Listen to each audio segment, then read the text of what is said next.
Je l'apprenais sur internet, je me dis vas-y, je vais essayer, je le facture pas. Je commence avec des petits budgets et je teste. Ça m'a permis juste de me faire la main. Enfin, je crée Kodak, je suis tout seul, je suis seul associé, j'ai eu 100% du capital pendant très longtemps. La question elle est très simple, c'est où est-ce que Théo apporte le plus de valeur?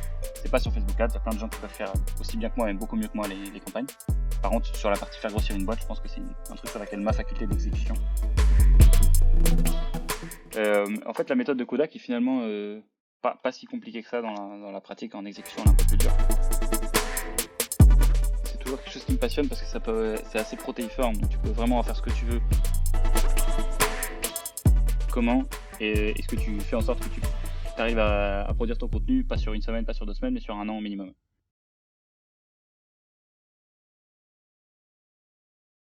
1, 2, 3, c'est parti. Bonjour tout le monde, bienvenue pour ce nouvel épisode de Débrouillard.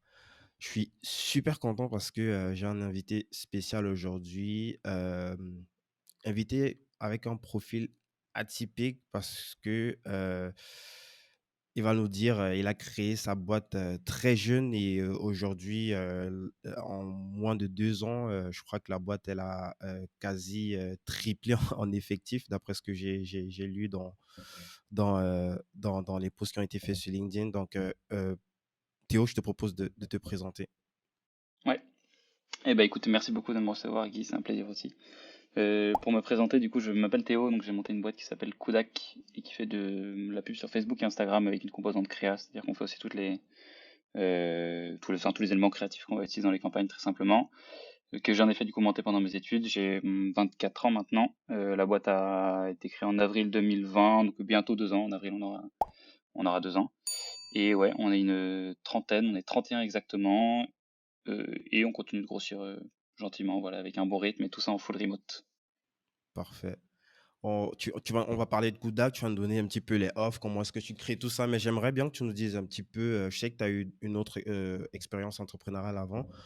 Déjà, c'est quoi ton parcours et est-ce que tu as forcément ce parcours entrepreneurial? Qu'est-ce que tu as fait avant, après ton bac peut-être? Ouais, après mon bac, moi j'ai un parcours académique très classique et assez ouais, élitiste, comme on pourrait le voir parmi tous les gros entrepreneurs là qui ont fait les énormes boîtes là. Donc j'ai fait une prépa classique, ensuite j'ai fait HEC. Mais moi, ça m'a pas trop plu, les choses qui s'y tramaient. Donc, même si j'ai fini dans l'entrepreneuriat, j'ai pas fini dans la voie classique, grosse start-up, levée de fonds, etc. Parce qu'on est encore autofinancé avec Kodak et on a prévu de le rester encore un peu de temps. Parce que ça me plaît comme ça et on n'a pas besoin d'avoir de fonds extérieurs pour le moment. Et donc, ouais, mon parcours est vraiment très très chiant, en fait. Je veux dire, sur le Bah, papier, peut-être c'est un truc revenons qui est sur très très au très niveau de académique. HEC. Qu'est-ce qui t'a déplu justement? Tu dis qu'il y a des trucs qui t'ont pas plu. Généralement, on va voir, c'est HEC, c'est plutôt l'élite, c'est où tout le monde veut aller, c'est où tout le monde veut avoir une sorte d'étiquette comme ça de cachet, tu vois, sur son LinkedIn HEC, tu vois. Toi, qu'est-ce qui t'a déplu au point que ben, tu n'as pas forcément voulu reprendre tous les codes qu'on a l'habitude de voir pour des profils qui sortent de ces grandes écoles? Ouais, en vrai, ça m'a pas déplu. Overall, l'expérience HEC, je la qualifie toujours de positive déjà parce que c'est un investissement héroïste sur lequel tu fais un bon multiple de rentabilité. Donc ça, c'est très lourd. Mais par contre, il y a deux, trois petits points qui m'ont pas plu dans le sens où, quoi qu'on en dise, dans les premières années d'études et même dans les programmes d'entrepreneuriat, c'est pas forcément des milieux qui sont très à l'aise avec, pas la différence, mais du moins les gens qui veulent faire un petit peu de leur façon. Parfois, la plupart du temps, ils ont tort, hein, ces gens-là. Mais j'ai fait par exemple moi le master entrepreneur d'HEC et c'était pas très friendly avec le fait que j'ai une boîte déjà créée, parce que j'avais créé ma boîte avant de faire le master. Il fallait vraiment passer par Mais c'est pas interdit. des parcours C'est juste prédéfinis. que c'est pas peut-être à 100% compatible. Techniquement, tu as le droit Ouais, d'avoir ta boîte. non, bien sûr, t'as le droit. Et c'est même, enfin, l'objectif à la fin de l'année, c'est d'avoir sa boîte, mais ils veulent pas que tu l'aies avant, en fait, avant la fin de l'année. Il faut d'abord que tu fasses tout leur programme, de apprendre à faire un business plan, tous les trucs. En fait, qui sont à l'ancienne, qui sont un peu déconnectés enfin, je dis déconnectés, en vrai, ça se trouve, c'est utile pour plein de gens qui savaient pas ce que c'était un business plan ou que je sais pas comment lever des fonds, des trucs comme ça. Mais en fait, on t'apprend l'entrepreneuriat, pardon, tel qu'on veut qu'il ressemble. C'est-à-dire, moi, par exemple, j'ai une agence, je fais du service. C'est comme si j'existais pas, je sais, tu vois. On fait 2 millions d'euros de chiffre d'affaires et ça n'existe pas ce truc-là. Je suis pas levé de fonds, je suis pas sur la couverture des magazines. En fait, je suis même pas dans la liste des entrepreneurs d'HEC qui ont du succès ou qui ont mis des trucs. Bon, après, c'est peut-être parce que la boîte est encore petite. Et c'est vrai que les gens qui sont sur cette liste, pour le coup, c'est souvent des mastodontes. Et les mecs qui ont fait des boîtes en sortant d'HEC, uniquement genre les Doctolib, etc. Mhm. Et je le serai jamais en étant autofinancé. C'est pas possible. Et donc, en fait, on t'apprend vraiment tous ces trucs-là. Donc, t'apprends beaucoup parce qu'en fait, tout ça, pour lever des fonds, tu dois faire quoi? Tu dois être très bon pour vendre ton truc et avoir un extérieur qui est magnifique et un intérieur derrière. Bon, tu verras plus tard, en fait, être rentable et tout, c'est des trucs qui viennent plus tard. Et c'est pas moins bien l'un que l'autre, hein. Une boîte rentable, c'est pas forcément mieux qu'une boîte pas rentable parce que bon, c'est très bien que les Facebook, Google, etc., ils ont pas été rentables pendant très longtemps et c'est comme ça en fait que tu crées un mastodonte parce que la rentabilité c'est un frein. Mais c'est juste qu'en gros, c'est ce que je veux dire, le constat de tout ça, c'est que je suis très content d'HEC, mais ils sont pas très tolérants avec les gens qui auraient des idées un petit peu différentes de celles qui essaient de t'enseigner. Et même avec le recul aujourd'hui, n'étant plus à l'intérieur, tu t'es toujours convaincu qu'ils ont tort. Je le dis parce que moi, j'ai d'autres amis, j'ai d'autres potes qui sont passés par là et ils vont te dire que, bah, OK, peut-être dans les 2 premières années, c'est pas ce qui va t'aider le plus de savoir faire un business plan ou, de savoir lever des fonds. Mais pour quelqu'un qui prétend, créer un mastodonte, un gros monstre, ça reste quand même intéressant d'apprendre tout ça, de comprendre de l'intérieur comment est-ce que, puisque c'est ce qu'ils vous disent là-bas. Si vous sortez de là, vous serez de grands entrepreneurs, de gros managers. C'est pas juste pour aller pour chacun contre les épiciers, mais c'est pas juste pour une petite épicerie du coin. Quelque part, est-ce que c'est pas essentiel justement qu'ils fassent un gros focus sur cet élément sur ce protocole en tout cas de ce qu'ils font jusqu'ici pour les nouveaux entrants? Bah, en vrai, pour être clair, je dis pas qu'HEC a tort, hein. Je pense même que personne a raison, personne a tort sur ce truc-là. Il y a juste des gens qui font des trucs différemment. Et, ouais, il y en a pas un qui est mieux que l'autre. C'est juste qu'en fait, tu l'as très bien résumé. On va t'apprendre, et c'est ça qui est génial avec HEC, hein, c'est ça surtout le truc qui vaut les 50 000 euros que tu payes pour les 3 ans. Mhm. C'est que, en gros, tu vas être exposé à l'ambition comme nulle part ailleurs, en fait. Tu vas être avec des gens pour qui faire une boîte, c'est pas juste faire un petite affaire rentable, une PME, c'est faire un mastodonte qui va révolutionner son marché. Et c'est pour ça que la majorité des gens, ils y arrivent pas, en fait. C'est-à-dire, par exemple, moi, je suis dans la promo HEC Entrepreneur. Je sais pas s'il y a 5 boîtes qui sont sorties et encore, et parmi ces 5 boîtes, je sais pas si elles font du chiffre d'affaires, certaines d'entre elles. Bon, c'est vraiment un truc où, en fait, t'es dans le paraître. Et moi, c'est le truc qui me saoule. C'est que ça fonctionne, je sais. Ça fonctionne. Faire du paraître, tu vas lever des fonds, tu vas relever des fonds, relever, relever. Et si t'arrives à recruter des mecs bons, tu vas réussir à faire une boîte qui est gigantesque. C'est comme ça que ça fonctionne. Et c'est ça pour lequel ils te préparent. Et tu peux pas leur reprocher, en vrai. C'est ça. Si t'avais envie de faire ça, ce serait cool. Moi, c'est pas ce que j'ai envie de faire. Donc, je le ferai peut-être plus tard. Mais pour l'instant, ça m'intéresse pas. Et en effet, ils te donnent déjà l'exposition à l'ambition. Et ensuite, un truc qui est très utile. Tu veux faire une grosse boîte comme ça, c'est le réseau et le cachet. T'as le cachet HEC et qui va t'ouvrir les portes de plein de fonds et faire que tu vas être beaucoup plus prisé. Et donc oui, en effet, non, ça a une putain de valeur. C'est juste que moi, j'ai pas eu une très bonne expérience parce que j'étais pas forcément dans la cible parfaite, donc la ideal customer persona, tu vois, la ICP, pour HEC Entrepreneur. Nice. Yes, donc du quand tu rentres à ce stade-là, est-ce que Kudak existe ou là, tu es encore juste, freelance ou tu es sur ta première boîte? Tu peux un peu nous donner le contexte lorsque tu rentres justement à ce master, spécialisé chez ACC? Ouais. Alors, moi, du coup, j'ai fait d'abord, enfin, je suis intégré par la voie grande école. C'est-à-dire que d'abord, j'ai fait 2 ans sur le campus, puis un an de césure. J'ai doublé, j'ai fait une deuxième césure. C'est là où j'ai monté Kodak, donc ma quatrième année à HEC. Et ensuite, je suis revenu faire le master entrepreneur qui s'est achevé en septembre dernier. Donc, il y a vraiment 2 mois. On enregistre. Et donc, en vrai, sur le démarrage, bon, j'avais pas de boîte et j'avais pas envie de faire de boîte. C'est très bien, j'ai profité, j'ai vécu ma vie étudiante comme tout le monde et c'était super.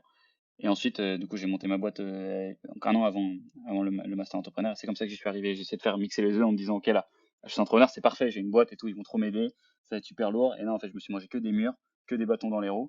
Et c'était très dur mentalement aussi de devoir tout gérer en même temps, d'essayer d'avoir le diplôme que j'ai fini par réussir à avoir. Mais ouais, c'était pas une année plaisir. OK. Donc, comme je disais dans tantôt, l'avant Kodak, tu étais freelance. Je crois que j'ai lu un truc comme ça passer, Ouais. et freelance, est-ce que là, c'est déjà sur, la typologie de service, qui est, opérée, qui est, délivrée par Kodak, c'est-à-dire, de la pub Facebook, gérer des campagnes, de DMVB ou d'autres marques, via Facebook, LinkedIn Ads? Ah pardon, Facebook Ouais. et Instagram Ads. Ouais, c'est ça. Oui, alors j'ai été freelance un petit peu de temps en fait en rentrant pour resituer le contexte. Donc pendant ma première année de césure, qui est celle où tu es censé faire des stages à HEC, J'ai fait un premier stage qui s'est bien passé et un second stage qui s'est pas très bien passé où j'étais dans une agence média, où du coup j'ai arrêté le stage au bout de 3 mois et là il fallait que je gagne de l'argent pendant ce truc-là. Donc pendant un certain temps j'ai été joueur de poker, donc je gagnais ma vie avec le poker et ensuite je me suis Ah dit qu'il ouais. fallait peut-être que je retombe sur un truc, ouais, j'ai eu un petit épisode comme ça. J'ai Et reçu ensuite aussi je suis Jean-Charles retombé Kambali sur qui était, il a joué aussi, ouais, il était un grand, vraiment, il allait très très loin dans le truc avec le poker.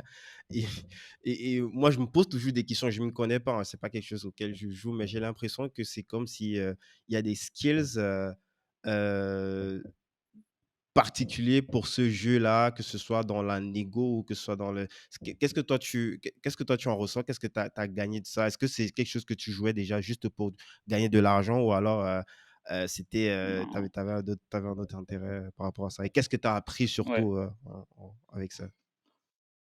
Moi, ce qui m'intéressait, c'était le travail sur le jeu. Et en fait, le fait de rendre pratique les maths, c'est-à-dire, c'est pas des maths très avancées, hein, ouais, quand tu sors de prépa et que t'as poncé des trucs dans tous les sens, là, des covariances et des trucs, l'algèbre bilinéaire, Hmm. c'est très facile, des trucs. Et par contre, tu Probabilité. comprends c'est quoi la valeur appliquée de quelque chose. En gros, là, moi, un des faits qui m'a marqué, c'est de comprendre ce que ça veut dire une variance. Ça fait que parfois, tu peux avoir tort mathématiquement enfin, prendre une mauvaise décision et quand même avoir un résultat qui est favorable. C'est-à-dire, par exemple, tu vas avoir deux personnes différentes.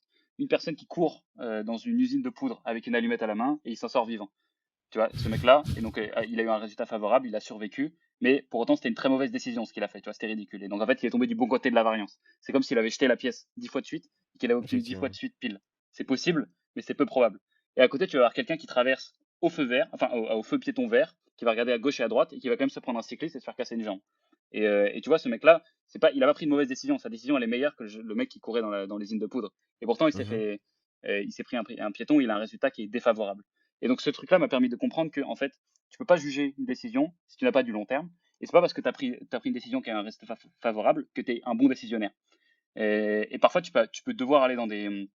En fait, tu comprends la différence. Par exemple, ça m'a aussi beaucoup appris des choses sur les paris sportifs. Pourquoi est-ce que c'est pas possible de gagner au paris sportif si tu es un mec lambda? Parce qu'en fait, il y a une différence entre. Tu peux gagner de l'argent au paris sportif que si tu estimes mieux la probabilité de victoire ou de perte d'une équipe que le bookmaker. Enfin, que le mec en face de toi, qui est en fait Mhm. du coup la plateforme Unibet, Winamax, etc. Et ce Mhm. truc-là, ça te permet de comprendre que parfois, même si tu as des éléments où en fait le bookmaker il te dit écoute, je te donne une cote qui correspond à 10% de chance que le gars gagne, en vérité, toi, tu estimes qu'ils ont 15% de chance qu'ils gagnent, l'équipe, et ben là, tu dois faire un value bet. Ça veut dire que tu penses que, en fait, toi, tu t'estimes qu'il t'a donné une probabilité qui est trop basse et donc il donne une cote très haute. En vérité, ça Mhm. a plus de chances de se passer, l'événement. Donc tu vas gagner plus d'argent. Et donc tu dois le faire, ce truc-là, même si tu ne gagnes que 15% du temps. Et donc en fait, tu sais que, voilà, 80-50%, tu vas perdre ta mise. Et pourtant, c'est une bonne décision ce que tu as prise. C'est-à-dire que si tu la prends 100 fois, c'est ça qui Yes. détermine si c'est une bonne décision ou pas. C'est est-ce que si tu la prends 100 fois sur le long terme, et ben tu gagnes. C'était gagnant. Et en fait, moi, c'est le principal truc que ça m'a appris, c'est comprendre des trucs mathématiques que les autres gens comprennent pas en vrai, tant que tu les as pas expérimentés en perdant de l'argent ou en gagnant de l'argent sur le long terme comme ça. C'est ouf. Et du coup, toi, tu gagnais de l'argent avec ça? T'as vraiment vécu avec enfin, partiellement grâce à ça? Ouais, bah, ça a jamais été ma source de revenus principale. Vraiment, c'est pour ça que j'étais plutôt semi-pro et pas pro. Même si en vrai, j'ai passé 8 à 10 heures par jour. Vraiment. Et j'ai fait plus ça pour m'amuser. J'apprenais. Moi, ce qui me faisait kiffer, c'est vraiment travailler mon jeu derrière. Donc, je passais beaucoup de temps au casino, je jouais en physique, pas mal en ligne aussi. Mais ouais, oui, je gagnais ma vie. Mais en fait, moi, la raison pour laquelle j'ai arrêté, c'est simplement le mode de vie. C'est un mode de vie de geek où t'es solitaire et t'es tout le temps devant ton ordi, hein. C'est vraiment exactement la même chose qu'un pro gamer. C'est tout pareil. T'es devant un ordi et tu fais des maths. Enfin, et tu joues plein de tables à la fois, t'es une machine en fait. Parce que c'est un jeu qui est résolu par les machines. Tu vois, tu peux mettre tes mains dans des solvers, ils vont te dire ok, quelle est la stratégie optimale. Et c'est ça que tu dois apprendre. Donc les meilleurs joueurs, c'est les gens qui connaissent parfaitement la théorie, qui sont capables de l'adapter au mouvement de l'adversaire. Et c'est ça. Nice. Donc, tu commences à jouer un petit peu au poker et du coup, est-ce que c'est là où tu crées ta première entreprise? Ouais, bah c'était pas vraiment En fait, dans l'ordre, ça fait du coup poker. Ensuite, je me dis ok, je vais faire un petit peu de freelance pour. Je trouve un ami de la famille, je commence à me former sur Facebook Ads. Ça se passe bien, ça me fait un petit peu l'étude de cas positif qui permet de lancer toute la suite. Entre-temps, je me dis, écoute, je sais vendre des trucs en ligne, je vais Un essayer de ami faire de une la marque, famille, on va c'est voir. quoi? Il avait une agence ou il bossait Non, il avait une marque et je lui faisais son truc gratos. Enfin voilà, juste pour me faire la main. Ensuite, j'ai commencé à facturer. C'est comme ça, et c'est un client qu'on a d'ailleurs toujours encore aujourd'hui. Est-ce qu'à la base, c'est lui qui avait Et ensuite, du coup, j'ai fait ce l'expertise petit détour. et il te Pardon. l'a transmis? Non. Non, pas du tout, parce qu'il avait jamais fait de Facebook Ads en fait, et moi j'étais là, j'apprenais sur Internet, je me dis vas-y, je vais essayer, je le facture pas. Je commençais avec des petits budgets, et je teste, ça m'a permis juste de me faire la main. Ah ouais. Donc, en fait, t'as appris comme ça en autodidacte, toi. C'est pas genre, t'as pas pris une formation, c'était juste avec, en regardant des vidéos sur YouTube. Ouais, bah, je les ai matés, j'ai maté plein de formations, plein de vidéos YouTube, mais ce qui m'a le plus appris, c'est la pratique. Juste essayer de pratiquer les choses, se rendre compte que 90% du contenu sur Internet, c'est de la merde, et qu'en fait, tu dois, voilà, tu n'as de vérité que ce que tu as pu pratiquer toi dans le business manager et dans le gestionnaire de campagne. Et du coup, est-ce que tu avais suffisamment de budget pour expérimenter? Parce que c'est un petit peu similaire à moi. Comment est-ce que moi j'ai commencé? J'ai eu la chance de bosser pour une chaîne de restauration où ben, ils avaient aucune idée. Du moins, ils avaient un ordre d'idée de ce que ça pouvait leur apporter d'essayer d'acquérir des clients via Facebook. Mais sauf que ben, ils n'avaient pas forcément le temps ni l'envie de mettre les mains dessus. Mais il y avait un budget dédié et moi, ça m'a permis, tu vois, d'aller faire quand même beaucoup d'erreurs, mais d'apprendre quand même grâce à ce budget qui était à disposition et que je pouvais, je vais pas dire bousiller, mais je pouvais, grâce aux expérimentations que je faisais, apprendre des trucs et itérer au fur et à mesure. Je sais pas pour toi comment c'était. Est-ce que tu avais quand même un budget assez intéressant au point où il y avait des choses que tu pouvais en sortir et forcément quand tu continues de grandir dans cet apprentissage? Ouais, ouais, j'avais des petits budgets, j'ai commencé très simple avec 1 000 € par mois, tout petit, juste pour faire Mhm. la première preuve de concept, et ensuite je poussais la barre toujours plus haut parce que c'était rentable. Mhm. Et ouais, c'est comme ça que j'ai appris, quoi, très simple. Ok. Donc, t'as bossé pour lui, tu as commencé à facturer et ensuite, est-ce que c'est là, tu sentais qu'il y avait quelque chose et que peut-être c'est vers ça qu'il fallait se tourner, plutôt pas en bossant directement pour quelqu'un, mais en mettant en place ben, tout un dispositif via une agence pour accompagner des clients dans ce sens-là? Non, mais je te disais entre les deux là, du coup, ce que j'étais en train d'expliquer avant, c'est que j'ai essayé de faire une marque e-commerce. Je me Mhm. suis dit, je vais vendre des habits de sport, parce qu'à l'époque, je kiffais Gymshark, et donc indirectement, je me suis fait inspirer par ce truc-là. Pendant 4 mois, j'ai essayé de vendre des trucs, ça n'a pas fonctionné parce que je me suis rendu compte que le produit, c'était important aussi. Tu pouvais pas vendre n'importe quoi en ligne. Si tu vendais de la merde, ça marchait pas. Et après, je suis revenu sur l'activité. Je me suis dit, ok, je vais le pousser à fond. J'ai commencé à faire beaucoup de contenu sur LinkedIn qui m'a apporté beaucoup de clients, et je suis allé chercher une personne, puis une autre, puis une autre. Et ça s'est fait assez linéairement, quoi. Ok. Donc, Kudak, tu le lances en mars 2020 et du coup, lorsque tu lances Kudak, il y a combien de personnes? Est-ce que là, tu es tout seul dans ta boîte ou tu as quand même peut-être un collectif de personnes à qui tu délègues, peut-être d'autres freelances? Non, je fais tout seul, parce qu'en fait, je crée Kodak, je suis tout seul, je suis seul associé, j'ai eu 100% du capital pendant très longtemps. Et ensuite, non, je vais aller chercher du coup un pote d'HEC pour m'aider ensuite. Euh, ouais, puis un autre. En vrai, j'ai commencé tout seul, j'ai commencé tout seul et je suis allé chercher des gens uniquement quand j'avais plus le temps de gérer tous les comptes moi-même. Donc j'ai passé à d'autres gens. Et là, comment est-ce que tu réussis à déléguer ça? Parce que je pense que c'est assez complexe quand même. Euh, tu peux connaître la théorie, mais dans la pratique, quand même, ça demande quand même de faire plusieurs expérimentations pour avoir un niveau, je sais pas, passable ou un peu au-dessus de la moyenne. Comment est-ce que tu fais déjà pour déléguer ça, surtout dès le départ et en gardant la même confiance des clients qui t'avaient déjà donné leur compte de gérer? Bah, beaucoup de pratique, hein, je pense que tu as répondu à la question, hein. Il n'y a pas de raccourci, il n'y a pas moyen de couper et de sauter la pratique, hein. C'est pas possible que quelqu'un Mais t'apprenne il y ce a une qu'il a appris par phase, la justement, il y pratique, a une lui. phase d'apprentissage. Est-ce que pour les clients, ils vont pas constater que ah, là, il y a quelque chose, quand tu délègues à une nouvelle personne, il n'y a pas une phase comme ça où les clients ils constatent que oh, là, peut-être au niveau des campagnes, là, c'est molle, ça commence ça baisse un peu.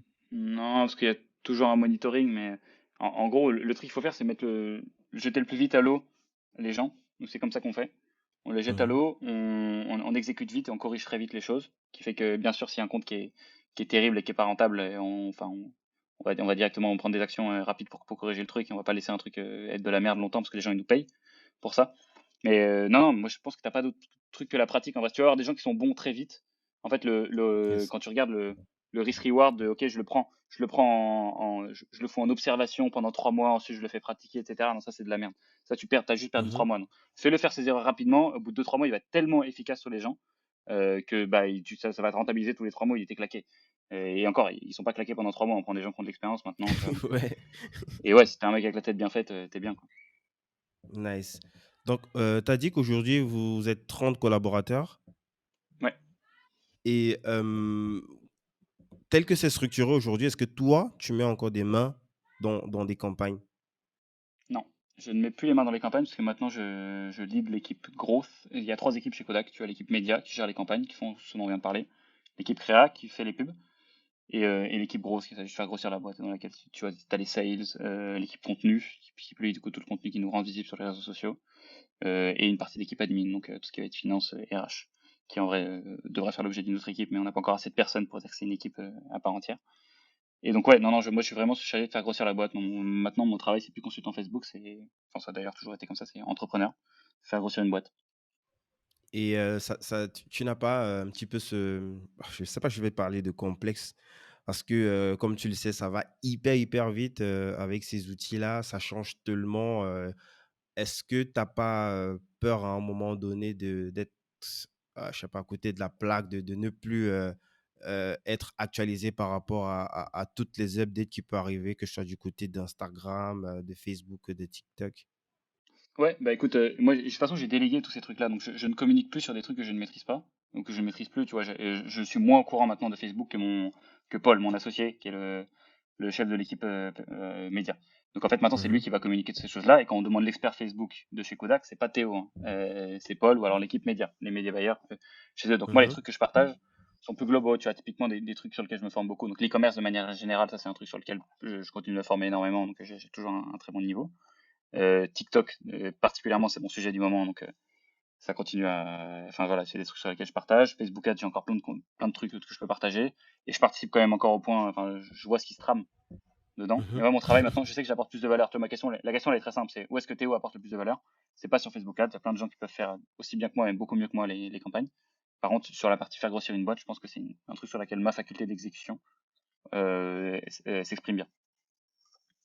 Bah, j'étais en train de dire que, est-ce que tu pourrais nous partager un petit peu, l'approche, particulière de Kudak par rapport aux autres agences classiques qui va se focuser sur, le la créa, le contenu par rapport, enfin plutôt que, le dernier hack, ou le dernier update, de Facebook. Je sais que c'est quelque chose auquel tu tiens et c'est quelque chose qui marche aussi très bien. Moi, je l'ai vu qu'on a collaboré sur certains sujets ensemble. Est-ce que tu peux nous parler un petit peu de ça? Ouais, alors, yes, j'ai compris la question. En fait, la méthode de Kodak est finalement pas si compliquée que ça dans la pratique. En exécution, elle est un peu plus dure. Mais sur le papier, c'est très simple. C'est en gros, il y a 3 trucs qui sont importants pour faire des bonnes campagnes Facebook. Le premier, c'est de faire une bonne créa. Donc, première chose, d'avoir une publicité qui est efficace pour vendre ton produit. Très simple. Une bonne créa, c'est une créa qui vend. La seconde chose, c'est de faire en sorte que toute la partie technique dans Business Manager soit nickel et que tu aies un processus itératif qui soit bien en place, qui te permette de découvrir ce qui va fonctionner sur ton compte. Et la troisième chose, c'est d'avoir une connaissance e-commerce globale ou toi, business en ligne, être capable de résoudre des problématiques qui vont dépasser Facebook Ads et pourtant avoir un impact dessus. Donc là, on va ranger toutes les choses, genre le taux de conversion, ce qui se passe après un achat, et en fait une connaissance e-commerce globale, on peut qualifier comme ça, tu vois. Et tout ça, ce cocktail-là, c'est 3 choses qui font que tes campagnes Facebook elles fonctionnent et du coup nous on rend ce service-là avec du coup 2 personnes. Tu as un performance manager qui gère les 2 derniers piliers dont je viens de te parler, donc business manager plus e-commerce et le créa qui fait les publicités. Et souvent, c'est un cocktail qui fonctionne. Nice. Et c'est quoi, les profils de clients types? Vous vous adressez à quelle typologie de clients? Alors, nous, on s'adresse principalement à des DNVB, donc Digital Native Vertical Brand. D'ailleurs, maintenant, on dit plus ONVB, Omnicanal Native Vertical Brand, qui sont juste des. Bon, en gros, pour la faire très simple, c'est des marques e-commerce qui comprennent très bien le digital, qui sont nées sur le web, avec une vision web très importante, avec lesquelles on collabore très bien, parce qu'elles comprennent les enjeux et sont capables d'avancer assez vite sur les sujets sur lesquels on les lance. Et voilà, donc on a à peu près entre 90 et 100, bientôt 100 clients en portefeuille, et donc principalement dans cette démographie-là. Du coup, ça veut dire que c'est des clients qui, font déjà de l'acquisition via, justement ces canaux-là. Ça veut dire pour une nouvelle marque, qui se lance, et c'est pas quelque chose qui va vous intéresser de prime abord, ou alors, Ouais, beaucoup moins. Parce que, en gros, ce qu'on cherche juste, c'est que il y a un truc qu'on peut pas, sur lequel on peut pas conseiller, c'est le product market fit, hein. C'est donc ton produit qui trouve son marché. En gros, ce truc-là, en gros, c'est une condition pour que les trois facteurs que je viens de te donner précédemment fonctionnent. Si tu vas jamais faire de la magie dans Facebook Ads sur un produit qui a pas trouvé son marché et voilà, qui est pas excellent. Tu pourras rien faire, même si tu fais des meilleurs créas du monde, les meilleures gestions de campagne et les meilleures astuces e-commerce pour augmenter ton taux de conversion, toutes les choses qui vont derrière. Donc, on essaie de prendre des gens qui ont déjà cette brique-là résolue, à minima, ou alors qui ont des signes qui font qu'elle est dans la bonne direction. Et là, on commence à accompagner les marques. Donc, pour ça qu'on a un petit minimum de développement avant de pouvoir accompagner les gens. parfait. Et ces marques-là, est-ce que elles sont toujours conscientes, même si, elles sont toujours conscientes, en fait, de ce qu'elles vont gagner justement, en travaillant avec, des boîtes comme toi? Je veux dire, parce que si on prend le cas, par exemple, des grosses, grosses boîtes, tu vois, peut-être du L'Oréal, je dis pas qu'ils font pas du Facebook Ads et tout, mais eux, ils vont plutôt aller capitaliser sur, sur d'autres points d'acquisition, comme avec des influenceurs, plutôt que, de l'acquisition via Facebook Ads. Est-ce que, même ayant ce budget, elles sont toujours forcément, conscientes de cela? Est-ce que parfois ça se passe mal avec certaines boîtes qui bossent avec vous? Pas parce que vous faites pas bien votre taf, mais parce qu'elles se disent que, bon, c'est pas forcément, l'approche, la plus intéressante pour elles, pour faire de l'acquisition client. Ouais. Bah alors, on essaie quand même de screener tous ces gens-là en haut du funnel, donc dans le processus sales. On essaie de faire en sorte d'avoir des gens qui comprennent la valeur qu'on peut leur apporter avant. Donc, on a très peu ce problème-là sur les gens qui comprennent pas l'utilité de Facebook Ads. On a que des gens justement qui sont intéressés par ce truc-là et qui viennent nous chercher parce qu'on est spécialiste là-dessus et qu'on est capable de les aider. Euh, mais derrière, ouais, non, on a très peu de gens. Ce problème-là arrive très peu parce qu'en fait, ces gens-là, on les dégage dès le process sales. Donc, ouais, vaut mieux qu'ils aillent. S'ils croient pas trop dans ce que Facebook Ads peut leur apporter, souvent, déjà, ils vont très peu nous réserver des appels de découverte pour qu'on les convainque. Souvent, comme on a que de l'inbound, ils réservent des trucs, ils sont déjà intéressés. Donc, non, non, on a très peu ce problème. Parfait. Je sais que dans Kudak aussi, il y a un segment qui est dédié à la formation. Enfin, il y avait, je sais pas si c'est quelque chose qui est encore d'actualité, je sais pas, tu vas nous dire. Ouais, Et c'est toujours du d'actualité. coup, ça tu nous en parles un petit peu? C'est quoi? C'est des experts Kudak, qui, vont aller faire du personnalisé, ou c'est juste de la formation, de l'accompagnement, du teaching, en one to one? Bah, tu as les deux. Le premier, c'est une formation full en ligne qui s'appelle du coup la Fabrica Brut, qui est simplement la formation qu'on montre en onboarding en fait à tous nos médias buyers. Nous, on s'est dit qu'on pouvait la rendre publique aussi, et donc on la vend sous format classique d'une formation en ligne. Après, tu as des formats plus de coaching, donc ça c'est pour les gens qui veulent être accompagnés mais qui veulent garder la gestion de leur campagne et progresser, qui est un format du coup d'accompagnement sur entre 3 et 6 mois. On va se voir régulièrement pour accompagner. Et voilà, c'est les deux autres formats qui sont différents de notre accompagnement classique, qui est la gestion de campagne, où là on va prendre le contrôle des campagnes et les gérer pour toi. Est-ce que là, quand même, dans cette phase-là, vous rentrez quand même dans cette campagne, parce que c'est pas vous qui prenez le lead? Est-ce que vous commentez, justement les campagnes qui sont lancées par, les apprenants, en tout cas les collaborateurs des boîtes Ouais, qui vous font confiance? ouais, bah sur la partie coaching, du coup la seconde chose dont je te parlais, oui, oui, là c'est même tout l'intérêt en fait, tout l'accompagnement est calé là-dessus, c'est qu'est-ce que tu fais, qu'est-ce que tu peux faire mieux. Mais Et c'est sur eux les qui trois restent piliers qu'on a vus, responsables, tu c'est vois. pas Donc, vous? bah c'est eux qui veulent gérer leur campagne, donc en fait nous on veut leur apprendre à gérer leur campagne, mais s'ils veulent qu'on soit responsable des campagnes, il faut nous laisser la gestion, quoi. OK. Et en termes de pricing, est-ce qu'il y a une différence, ou Ouais, ouais, bien sûr, ouais, parce que ça nous prend moins de temps de faire du coaching que de faire la gestion de campagne, donc c'est moins cher le coaching. D'accord. Yes. Donc, pour revenir donc sur, le scaling de Kudak aujourd'hui, déjà, est-ce que tu peux nous parler de c'est quoi la vision de Kudak sur le moyen long terme? Qu'est-ce que tu essayes de faire avec ça? Est-ce que, OK, aujourd'hui, tu réussis à déléguer plein de choses, tu réussis à sortir, de l'opérationnel sur plein de trucs, mais ça reste quand même du jour homme que tu vends. Donc, c'est pas comme un produit SaaS que tu vas, comme ça scaler à l'infini. Comment est-ce que tu vois Kudak, sur, les 5 10 prochaines années? Et est-ce que c'est quelque chose que tu penses développer pendant longtemps? Ouais. Alors, on vend pas du jour homme, nous, hein, pour bien être clair, on vend un pourcentage de ce qui est géré comme du budget. Nous, derrière, on s'arrange pour qu'il soit le mieux géré possible dans le temps qui nous est imparti. C'est pour ça qu'on a, et on a quand même un nombre de clients gérés par performance manager chez nous qui est très faible, qui nous permet du coup de bien gérer le budget là-dessus. Mais en gros, sur la vision à 5-10 ans, je ne saurais pas dire, tu vois, ça fait moins de 2 ans qu'on existe, donc se projeter à 5-10 ans, c'est chaud. Par contre, je peux dire où est-ce qu'on veut aller. On veut devenir le partenaire 360 des marques e-commerce, donc c'est pour ça qu'on va progressivement s'émanciper de Facebook Ads et devenir plutôt Social Ads pour aider les marques globalement, donc avec du Pinterest, du TikTok, du Snapchat, à minima, du YouTube et bref, tous les leviers qui ont besoin de créa et qui sont sur des réseaux sociaux, très simplement. C'est pour ça qu'on va pas aller sur Google Mhm, tout de suite. Et voilà, avoir une grosse partie formation. On veut aussi apprendre aux gens à faire ce qu'on fait, parce que tu as plein de gens enfin, voilà, qui sont friands de ce truc-là. Donc on est en train de mhm. enfin, on avait fait les premières ébauches avec la formation, mais on va rendre ça beaucoup plus costaud. Et je crois que tu as tout. Et est-ce que c'est quelque chose qui est déjà factuel aujourd'hui, par exemple, Pinterest? TikTok, je crois que vous accompagnez déjà des personnes au niveau de TikTok, mais est-ce que des trucs comme Pinterest, probablement YouTube Ads, c'est quelque chose qui se fait déjà aujourd'hui avec vous?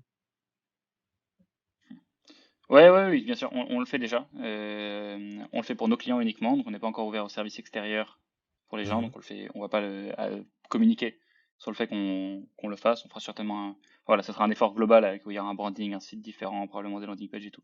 Il faudra qu'on adapte. Donc on le fait vraiment entre guillemets sous le manteau, même si ça fait déjà beaucoup de temps qu'on le fait. Et ça, c'est vraiment pour la partie paid. Ensuite, sur la partie TikTok, il y a vraiment la partie organique, où en fait, on va pas être que sur du paid. Organique, ça veut dire vraiment alimenter en contenu ta page, enfin ton réseau social, comme du community management sans la partie management. Enfin, en gros, c'est vraiment production de contenu à destination de tes réseaux sociaux. Euh, et ouais, voilà, je crois qu'il y a C'est un tous peu les ce que éléments. tu fais aujourd'hui, quoi. C'est un petit peu ce que tu fais si on regarde un petit peu la façon dont tu communiques sur tes différents canaux.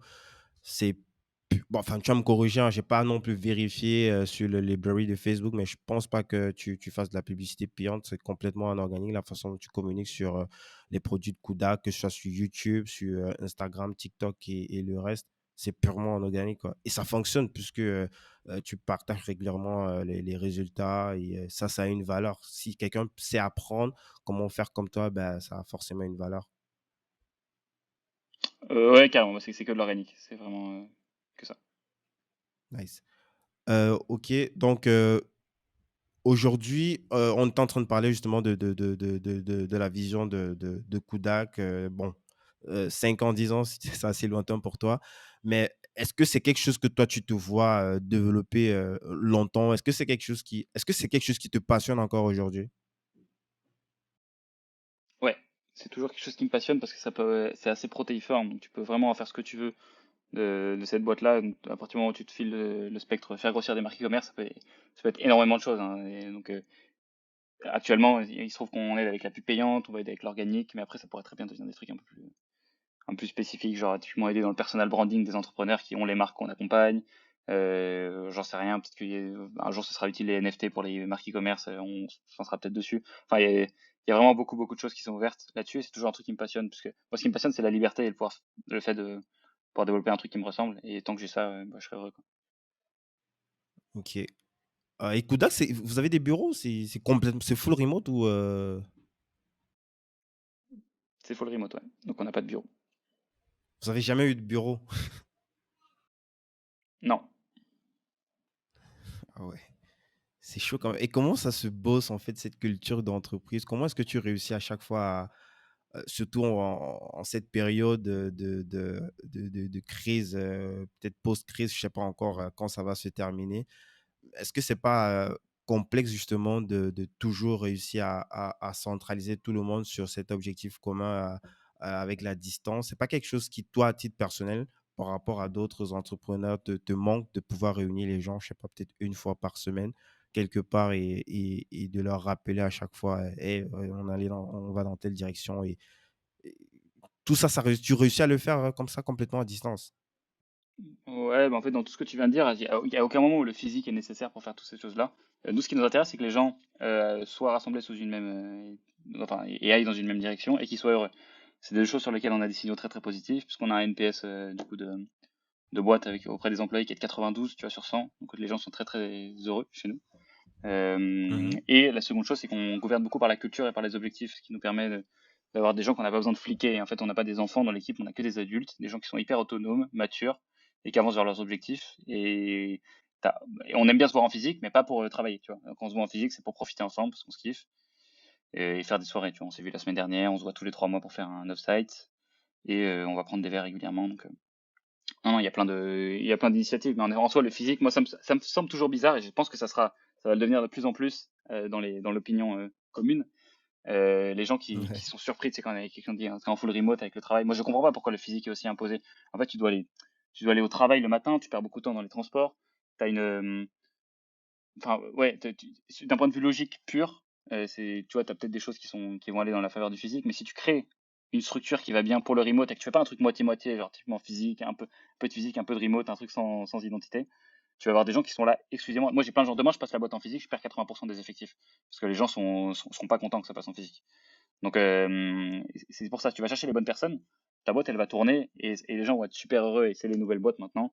On verra jusqu'où ça nous porte, peut-être que j'aurai un avis différent quand on sera 100, mais pour l'instant, ça marche très bien. Mais t'es pas sûr que c'est quelque chose qui est peut-être lié à notre génération, à nous? Je sais pas, peut-être nous, on est dans la vingtaine et les autres, peut-être, qui sont à, je sais pas, peut-être 35, 40, voire plus, ils ont toujours été habitués et on en voit des commentaires pour certains qui expriment clairement qu'ils souffrent du manque de ce contact de la machine à café. Ça, c'est pas quelque chose qui est propre à nous, ce full remote où on est complètement à l'aise et limite, on aimerait que ça continue comme ça après le Covid. C'est propre, c'est peut-être, je sais pas, qu'est-ce que tu en penses par rapport à ça? Ok. Sur le fait que notre génération soit accrochée au remote ou au physique? Je n'ai pas compris du coup. Au remote, en fait, qu'on soit, en fait, que ça nous arrange, en fait, que ce soit complètement en remote. Moi, c'est pareil, quoi. Je me vois plus foutre mes pieds dans un bureau quelque part. Ouais, bah c'est ça. En fait, quand t'as goûté au remote, ça fait la même chose pour tout le monde. T'as pas envie de revenir au physique. Enfin, vraiment, quand t'as goûté au. Bah, ça dépend.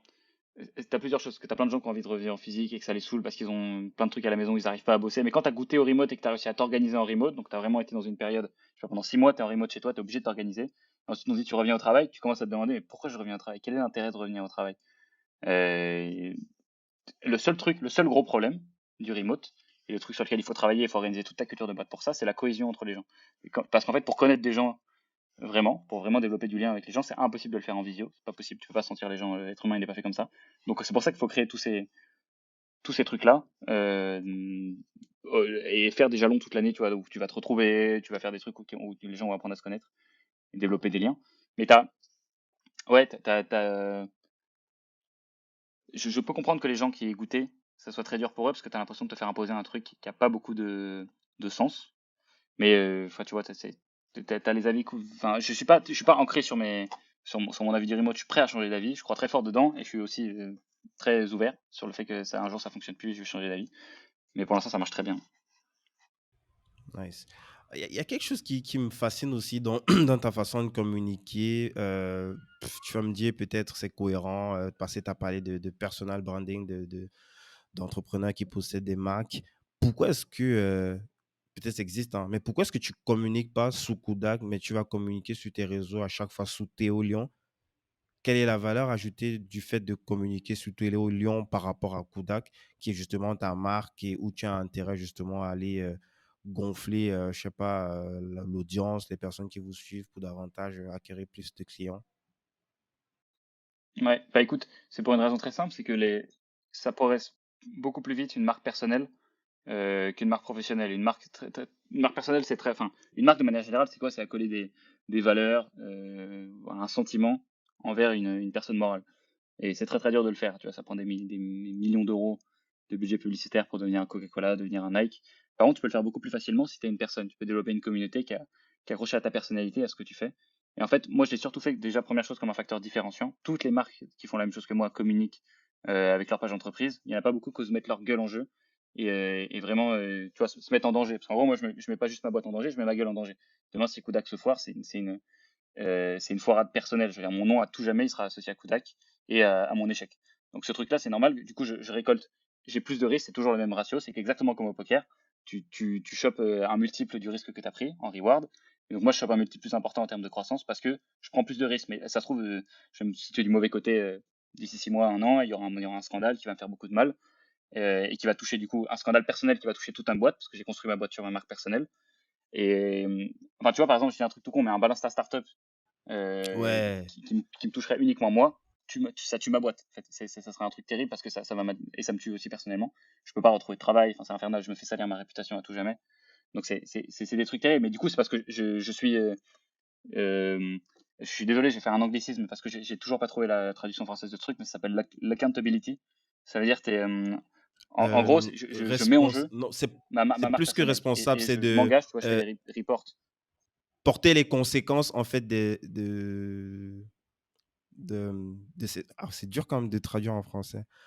Mais en gros, ça veut dire que, Bah oui, c'est pas facile, mais en gros, par exemple, si tu es supposé, tu es accountable, par exemple, de faire des virements de salaire à tes collaborateurs, mais à la fin, si tu ne sais pas faire, les conséquences, peut-être juridiques, ben, c'est toi qui vas directement les subir, quoi. J'essaie de traduire, mais je pense que c'est dans ce sens-là. Ouais. Je crois que c'est ça. C'est qu'en gros, que tu vas assumer à 100% les conséquences de tes actes. Moi, je parle de tout sur YouTube, je suis hyper transparent. Ils savent que, et bah, enfin, en gros, si j'étais s'il y a une merde qui se passe, je suis obligé de la Mhm. déclarer, en fait. Ce truc-là. Je vais la déclarer. Ils voient que je parle de trucs, pas que des trucs positifs, des trucs aussi négatifs. Et ça donne de la confiance, mais aussi ça crée un risque. Parce que je sais que ce truc de transparence, tout le monde dit, ah, je vais être transparent, je vais être transparent. Mais vas-y, mais va être transparent quand ta boîte, elle fait moins 30% de chiffre d'affaires un mois-ci, ou alors que t'es déficitaire, ou des trucs comme ça, tu vas voir. Là, c'est beaucoup plus dur. Mhm. Et donc, c'est ce truc-là où, du coup, tu mets plus en jeu. Je suis prêt à prendre ce risque-là parce que bah, mon ego va très bien, j'en ai rien à foutre de ce que les gens commentent sous mes posts. Bah, parce que tu as aussi toute la haine dont on n'a pas parlé, mais tu mets en jeu ton image personnelle. Les gens te critiquent toi, ils critiquent pas ta boîte. Donc ça, c'est aussi beaucoup plus dur si tu as un petit peu d'ego et que tu vis mal la critique. Et donc ce truc-là, moi, c'est un prix que je suis prêt à payer et qui, du coup, apporte des rewards supplémentaires. Ouais, j'étais en train de poser la question de savoir, bah, il peut pas, c'est pas juste des bad trucs qui peuvent arriver. Donc, ça peut aussi être que tout se passe bien pour Kudak, tout fonctionne hyper bien et que tu décides de sortir du circuit, quoi. Tu décides bah, de vendre ta boîte, par exemple. Tu peux pas vendre ta boîte avec les réseaux sociaux qui portent ton nom, qui portent Théo Lyon, quoi. Alors que si le contenu que Théo Lyon avait fait, au nom de Kudak, bah, ça se revend plus facilement et puis tu as pas forcément ce poids. Je sais pas, ou peut-être c'est même possible que l'acquéreur il décide de reprendre ton nom, mais c'est un peu bizarre quand même que ton nom, Théo Lyon, bah, qu'il soit complètement récupéré, que tu peux plus ouvrir des chaînes YouTube à ton nom, quoi. Je sais pas ce que tu en penses. Le truc, c'est que c'est un prix supplémentaire à payer. Et en effet, je me coince, moi, avec ces trucs-là. C'est des prix que je suis prêt à payer. Je me coince dans ma Mhm, boîte. Et je sais que bah, il y aura une partie qui va être, si jamais je veux le revendre, qui va être négative parce que c'est associé à ma gueule. Et que du coup, ils pourront pas racheter ma gueule. Ce sera impossible. Ou alors, ils vont devoir me ouais. loquer dans la boîte, etc. Donc, c'est encore une fois des prix que je suis prêt à payer et qui font que la reward derrière est plus importante. Et que ça croît plus vite qu'une boîte simplement qui aurait cru par la prospection, etc. Mais qui est plus sécure. Moi, je mets beaucoup de choses en jeu. Je mets ma personne, je me Mhm. coince dans le business, c'est que ça va être plus compliqué de revendre. Et donc, du coup, ça, ces trucs-là où en fait finalement pas l'univers mais en gros le marché me le rend en termes de chiffre d'affaires, en termes de développement de boîte, etc. Il me récompense pour ce risque-là. Mais encore une fois, c'est un risque, tu vois, c'est un risque supplémentaire. Et donc par exemple, je sais que pour la revente, ce serait pas ouf, et donc je peux pas m'échapper du business. Ok, ok, je crois que j'ai compris l'explication où tu disais bah, c'est un risque que tu es prêt à prendre et puis bah, que ça fait partie du game. Et puis c'est un choix stratégique et puis j'entends bien. Ok. Euh, bah, je suis tombé sur un post. Bon, ça m'a un petit peu fait rire. Je me rappelle plus exactement de comment tu as commencé le post, mais tu parlais en fait de ce que LinkedIn t'avait apporté. Et tu as dit de regarder en commentaire, en fait, que le plus important, c'est en commentaire. Et en commentaire, tu dis justement que tu as rencontré ta meuf sur LinkedIn. Juste pour savoir, c'était juste une blague ou c'est... C'est totalement véridique, c'est absolument vrai. Je t'ai rencontré grâce à LinkedIn. Non, sur LinkedIn, c'est pas possible. Mais là, je crois qu'ils sont en train de tomber de la chasse. Là, on a créé un truc professionnel et là, ça devient du Tinder, là. Ouais, après, on s'est pas parlé, on s'est rencontrés, mais elle m'a connu via LinkedIn. Et après, on s'est rencontrés, on n'a pas parlé sur LinkedIn directement. J'ai pas fait le pirate là, comme on en voit beaucoup Mhm. là. Enfin, je sais citable parce que je vois toutes les filles de ma boîte qui ont les mêmes choses avec les mecs hyper malaisants là qui t'envoient des messages sur LinkedIn. J'ai pas fait ça. J'ai juste été connu par la personne sur LinkedIn. Ah ouais, mais réellement, tu penses que ça arrive des relous sur LinkedIn Ah mais non mais prends une fois le compte d'une fille, mais c'est infernal, c'est terrible. Mais c'est vrai qu'on se rend pas compte aussi. C'est pareil que les comptes Instagram en vrai. T'as des pirates partout quoi. Instagram, je peux comprendre, mais LinkedIn, c'est quand même, C'est un enfin, le enfer. cadre, en fait, t'impose une certaine. Nice. Théo, est-ce que tu aurais des trucs à nous partager? Comment est-ce que tu performes? Comment est-ce que tu réussis toujours à garder cette hype, à être partout, surtout sur tous les réseaux? C'est quelque chose qui me fascine à chaque fois. De voir, je sais que tu as toute une équipe derrière, mais c'est quand même ta gueule qu'on voit. Ça veut dire qu'à un moment, tu es obligé de t'asseoir et de produire du contenu. Comment est-ce que tu fais? Bah écoute, merci beaucoup. Déjà, c'est gentil. Après, j'ai hype, j'ai jamais eu trop de hype, hein. Moi, c'est plutôt la progression est linéaire, hein. C'est vraiment, j'ai pas d'exponentiel. Tu regardes tous les réseaux sociaux, j'ai une progression qui est lente mais constante. Et je pense que c'est à l'image un petit peu de la façon dont j'aborde le contenu. C'est que pour moi, c'est une affaire de discipline, beaucoup. Plus que ouais, plus que de succès fulgurant. Et donc, du coup, je me force à enregistrer, tu vois, mon contenu toutes les semaines. Et j'ai juste inclus ça dans la petite routine. Et Mhm. je pense que c'est n'importe qui veut se lancer dans une stratégie de contenu, c'est la seule chose à retenir, c'est comment est-ce que tu fais en sorte que tu arrives à produire ton contenu, pas sur une semaine, pas sur 2 semaines, mais sur un an au minimum. Et une fois que tu as réussi à faire ça, si tu fais du contenu pendant un an, globalement, déjà, tu es au-dessus de 98% des gens. Si tu fais pendant 2 ans, 99,9%. Et après, c'est comme ça que tu crées des avantages comparatifs de ouf. Nice. Ouais, je connais aussi, j'ai reçu Alexandre Comment sur le podcast et c'est pareil, lui, il va prendre une semaine quelque part avec toute son équipe, les monteurs, les, euh, ceux qui vont venir filmer et il va prendre une semaine, mais tourner l'équivalent de un an de contenu de vidéo. Donc, c'est quand même du boulot, Ouais. mais bon, ça montre aussi la discipline. Yes. Est-ce que tu aurais des trucs à nous recommander pour quelqu'un qui veut performer sur ses propres campagnes de pub demain? Euh, Est-ce que tu aurais des recours, soit des bouquins, des podcasts à Ouais. suivre, à part ta chaîne YouTube, bien sûr, où tu partages déjà quand même assez de choses? Euh, On va mettre les liens en commentaire hein, c'est gentil. Moi, je vais recommander des gens euh, anglophones. Qui sont du coup, j'en ai deux, principalement si vous voulez apprendre Facebook Ads. Le premier, c'est Davey Fogarty, qui va plutôt vous donner des astuces e-commerce globales sur plein d'angles, email marketing, etc. Et de façon assez didactique et de haute qualité de production. Et la seconde, c'est Dara Deny, donc Daradenney, qui donne des super astuces Facebook Ads et l'une des meilleures en vrai. Et donc Davey Fogarty, c'est Davi-E, Fogarty, Fogarty. Ça tombe bien que tu précises pour ceux qui sont anglophones. Est-ce que tu penses pas que justement pour ce truc-là, comme plein d'autres métiers du digital, ça va quand même être de plus en plus incontournable de savoir parler anglais?